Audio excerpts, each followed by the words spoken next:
Dear traders, welcome back to my channel trading में Daisy. दोस्तों, पिछले कुछ वीडियो से हम जो प्रोफेशनल ट्रेडर्स जो इंडिकेटर्स यूज़ करते हैं उन इंडिकेटर्स का यूज़ करके ट्रेट्रॉन पे आल्गो स्ट्रेटेजी कैसे बनाना है उसके बारे में लगातार डिस्कशन करते आ रहे थे दोस्तों।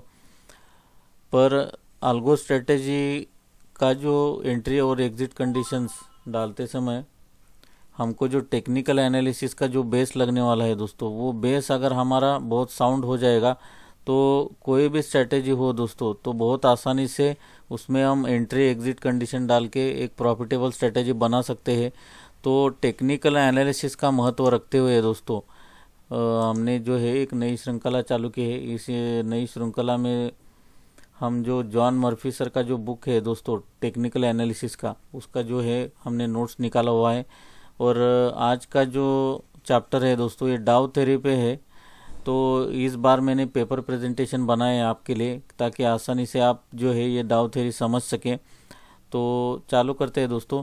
तो डाउ थ्योरी जो है ये ओरिजिन्स उसका जो है Charles Dow in the 19th century he was one of the founders of Dow Jones company. जो डाउ जोन्स इंडेक्स है दोस्तों यूएस का, वो और wall Street Journal, Dow theory is based on the observation of the market movements and price patterns which he shared in the articles। मतलब market में जो movements हो रहे हैं दोस्तों और प्राइस के पैटर्न जो बन रहे हैं, जैसे मैं हर बार बोलता हूँ double top double bottom flag pattern, ये जो प्राइस के पैटर्न है दोस्तों, ये प्राइस के पैटर्न जो है ये रिपीट होते हैं, इसलिए तो हम टेक्निकल एनालिसिस का स्टडी करते हैं। मैं एक एग्जांपल दे के समझाता हूँ आपको। ये प्राइस मूवमेंट्स अगर रैंडम होते दोस्तों, ये प्राइस मूवमेंट्स अगर ऐसे रैंडम होते तो टेक्निकल एनालिसिस जो है वो स्टडी करके कुछ भी फ़ायदा नहीं होता। लेकिन जब मेरा जो है डबल टॉप बनता है और इसके नीचे जब मार्केट जाना चालू कर देता है तो ये जो है ये फॉलो करता है दोस्तों, रूल जो है वो फॉलो होते हैं। इसलिए टेक्निकल एनालिसिस स्टडी करके हम स्पेसिफिक पैटर्न जो है वो अगर स्टडी करके रखते हैं तो वो पैटर्न हमको अगर रेगुलर मार्केट में नज़र आ जाता है दोस्तों तो उधर हम बहुत आसानी से हमारे ट्रेडिंग डिसीजन लेके मार्केट से प्रॉफिट निकाल सकते हैं। तो इसलिए टेक्निकल एनालिसिस स्टडी करना बहुत इंपॉर्टेंट है। तो ये फर्स्ट स्लाइड हो गई है दोस्तों। अभी चलते हैं सेकंड स्लाइड की तरफ।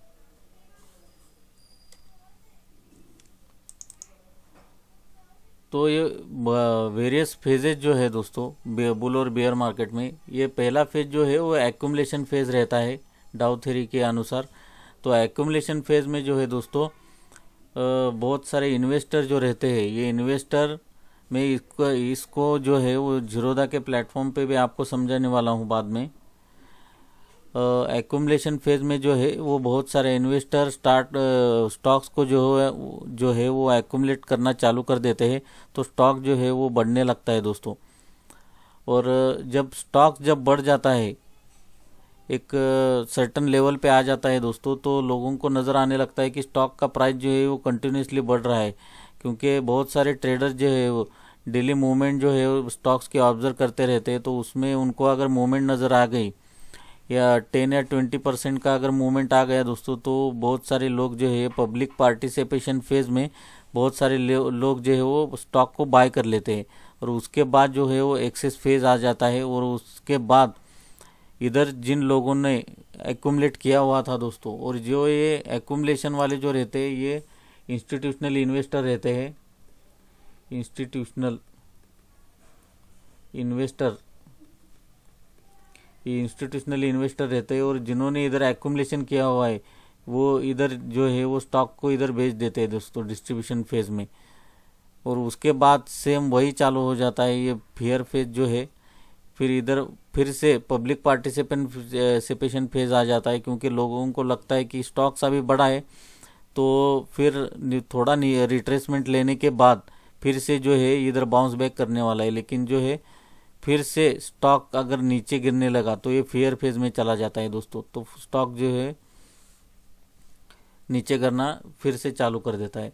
तो ये ओवरऑल आइडिया है डाउ थ्योरी का। उसके बाद जो है दोस्तों जो मैंने अभी डिस्कस किया दोस्तों उसका ही इधर थ्योरी है।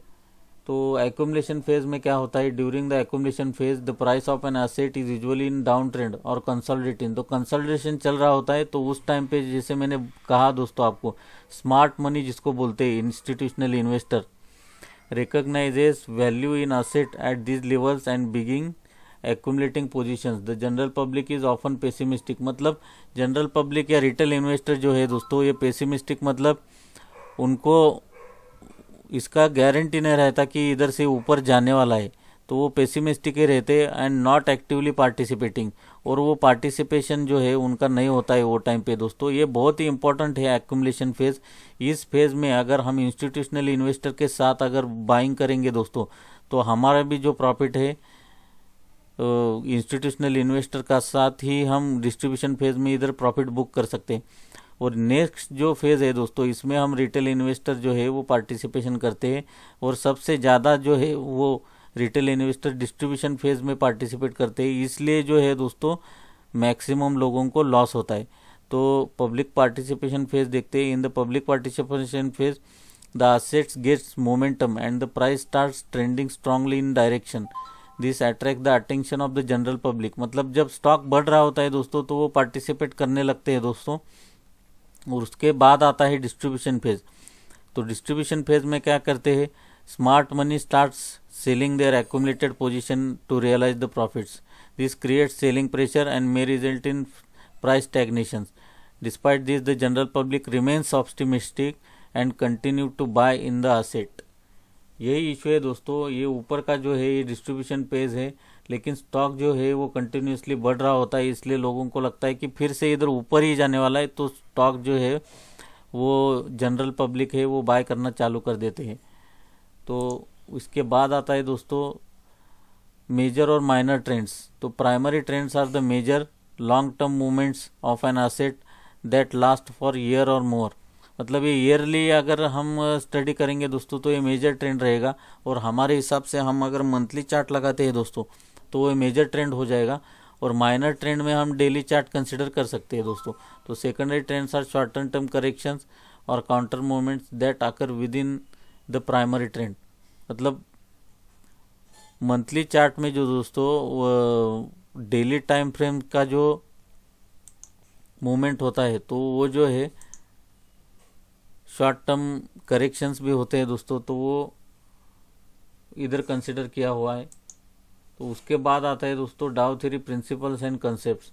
तो confirmations, Dow theory suggest that for a trend to be valid it should be confirm by the Dow Jones industrial average. तो ट्रेंड कन्फर्मेशन के लिए दोस्तों ये बोथ इंडाइसेस, मतलब अभी निफ्टी और बैंक निफ्टी दोनों अगर सेम साइड में चल रहा है, तो ये बहुत ही बड़ा कन्फर्मेशन होता है दोस्तों। ये अभी यूएस का इन्होंने एग्जांपल बताया है। तो उसके बाद जो है volume confirmation, increasing volume during an up trend और डाउन ट्रेंड वैलिडेट्स इस ट्रेंड स्ट्रेंथ। मतलब अगर स्टॉक आगे बढ़ रहा है दोस्तों, और स्टॉक आगे भी बढ़ रहा है और वॉल्यूम भी ज़्यादा हो रहा है, तो स्टॉक्स का ज़्यादा भागने का चांसेस बहुत है दोस्तों। तो ये भी वॉल्यूम का भी कंफर्मेशन लेना बहुत ही इंपॉर्टेंट है। उसके बाद आता है दोस्तों trend continuation. Dow theory assumes that trends tends to persist until there is a clear evidence of reversal. मतलब ट्रेंड जो है वो कंटिन्यू होता ही रहेगा दोस्तों, जब तक हमको जो है वो रिवर्सल का क्लियर एविडेंस नहीं मिल जाता। तो trader should follow the prevailing trend. मतलब जो मार्केट में ट्रेंड चालू है उसको हमको फॉलो करना है दोस्तों। उसके बाद आते हैं trade lines. Trade lines are the crucial tools in the Dow theory. तो ट्रेड लाइन्स का भी कंफर्मेशन ले सकते हैं दोस्तों। ट्रेड लाइन का जो है मैं आपको इधर जीरोधा पे दिखा देता हूँ। कोई भी अगर स्टॉक लेंगे दोस्तों, अभी निफ्टी बैंक को ही ले लेते हैं, किसी भी इंडेक्स में ले लेते हैं दोस्तों। ये मंथली चार्ट है, ये लॉन्ग टर्म का चार्ट है। इधर हम अगर आवरली में जाएंगे दोस्तों, तो इधर अगर हमको ट्रेंड लाइन खींचनी है, तो मैं इधर ट्रेंड लाइन खींच के दिखा देता हूँ आपको। तो ये जो है, ये देखिए, ये जो है ये लाइन को रिस्पेक्ट कर रहा है दोस्तों, तो इसको बोलते हैं ट्रेंड लाइन। तो इसका भी कंफर्मेशन लेना बहुत ज़रूरी है दोस्तों। डाउ थ्योरी में ये भी, इसका भी इंक्लूजन किया हुआ है। तो non confirmation occurs when one of the Dow average reaches new high but the other average fails. मतलब अगर निफ्टी बढ़ रहा है और बैंक निफ्टी सपोर्ट नहीं कर रहा है दोस्तों, तो ये कन्फर्मेशन नहीं हुआ हमारे लिए। और उसके बाद जो है चार्ट पैटर्न का भी इंक्लूजन इसमें किया है। तो Japanese candlestick chart patterns are visual representation of price movements. तो प्राइस मूवमेंट कैसे हो रहे हैं दोस्तों, तो ये बहुत सारे अपने चार्ट पैटर्न है। डोजी है, बुलिश इनगल्फिंग है। तो डोजी में क्या होता है दोस्तों, मैं इधर आपको थोड़ा एलेबरेट कर देता हूँ। तो डोजी में ऐसा कैंडल बन जाता है दोस्तों, ये बीच में जो है बॉडी रहते हैं और ये जो है ऊपर और नीचे ये वीक बना रहता है दोस्तों। तो इसका मतलब क्या हुआ, बायर्स ने जो है वो स्टॉक को आगे ले जाने की कोशिश की, लेकिन वो सक्सेस नहीं हो पाए और उन्होंने इधर बंद कर दिया। और सेलर फिर से हावी हो गए और सेलर भी इसको नीचे ले जाने में जो है वो सक्सेसफुल नहीं हुए। तो जो है ये ऊपर बंद हो गया। तो ये इनडिसीजन का एक एग्जाम्पल है दोस्तों। एक इनडिसीजन में ये डोजी कैंडल बनता है, ये बहुत ही इंपॉर्टेंट है दोस्तों। जब इनडिसीजन का ये डोजी कैंडल बन जाता है तो हमको अलर्ट हो जाना चाहिए, क्योंकि डेली कैंडल में अगर हम बाइंग करते हैं और इनडिसीजन का ये कैंडल बन गया तो तुरंत हमको जो है प्रॉफिट्स बुक कर लेना बहुत ही इंपॉर्टेंट है। उसके बाद आता है दोस्तों बुलिश इनगल्फिंग। अभी बुलिश इनगल्फिंग क्या है दोस्तों, इसको यही कैंडल को रहने देते हैं दोस्तों। अगर बुलिश इनगल्फिंग जो है दोस्तों, ये अगर बड़ा कैंडल ये प्रीवियस कैंडल को पूरा कवर करके इसका हाई और लो कवर करके ये अगर बन गया दोस्तों, तो ये जो है बुलिश इनगल्फिंग हो गया। और सेम ही इसका उल्टा जो है वो बीरिश इनगल्फिंग हो गया। इसमें क्या है दोस्तों, हमारा अगर रेड कैंडल इधर बन गया और इसको टोटली कवर करके एक बड़ा रेड कैंडल बन गया, तो ये कंफर्मेशन हो जाएगा कि स्टॉक जो है इधर से नीचे ही गिरने वाला है। तो ये बेरिश इनगल्फिंग हो गया दोस्तों। शूटिंग स्टार और हैमर जो है ये इस टाइप का कैंडल रहता है दोस्तों। तो ये भी एक कंफर्मेशन है, हैमर और शूटिंग स्टार। और हैंगिंग मैन जो है दोस्तों, हैंगिंग मैन में आपको बताना चाहूँगा, स्टॉक सोचिए कि नीचे से ऊपर गया और सबसे टॉप पे ऐसा एक हैमर जैसा एक कैंडल बन गया दोस्तों। इधर ऊपर भी थोड़ा वीक है और नीचे भी थोड़ा वीक है, तो जो है वो स्टॉक नीचे गिरना चालू कर सकता है। तो ये भी एक अलार्मिंग है दोस्तों कैंडलस्टिक पैटर्न, तो इसका भी बहुत इंपॉर्टेंस है। तो ये मेन चार्ट पैटर्न जो है इधर कवर कर लिए। बाकी चार्ट पैटर्न के लिए हम एक अगला सेशन रखेंगे। तो traders use this candlestick patterns in combination of Dow theory principles to make inform trading decisions based on the prevailing trends and market conditions. तो overall understanding Dow theory concepts and Japanese candlestick chart patterns can significantly enhance a trader's ability to analyze markets, identify trends and anticipate potential price movements। तो अपना technical analysis का जो objective है दोस्तों, ये clearly इधर ये 2 लाइन में इन्होंने डिस्क्राइब किया है दोस्तों। टेक्निकल एनालिसिस करना है मतलब हमको ट्रेंड्स आइडेंटिफाई करना है। उसके लिए हम जो है डाउ थ्योरी का यूज़ कर सकते हैं दोस्तों, ट्रेंड लाइंस का यूज़ कर सकते हैं दोस्तों, इलाइट वेव थ्योरी का यूज़ कर सकते हैं। और उसकी वजह से जो है हम फ्यूचर में जो प्राइस मूवमेंट्स आने वाले हैं उसका अनुमान लगा सकते हैं और अपनी जो है पोजीशन जो है वो कैरी कर सकते हैं उसके हिसाब से दोस्तों।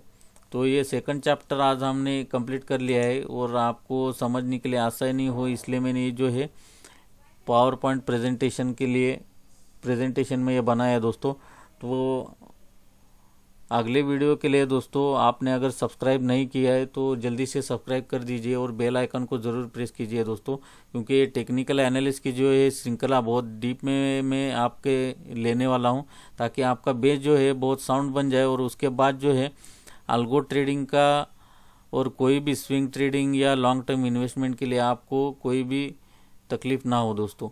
तो आज के वीडियो में सिर्फ इतना ही दोस्तों, मिलते हैं अगले वीडियो में। गुड बाय दोस्तों, जय हिंद।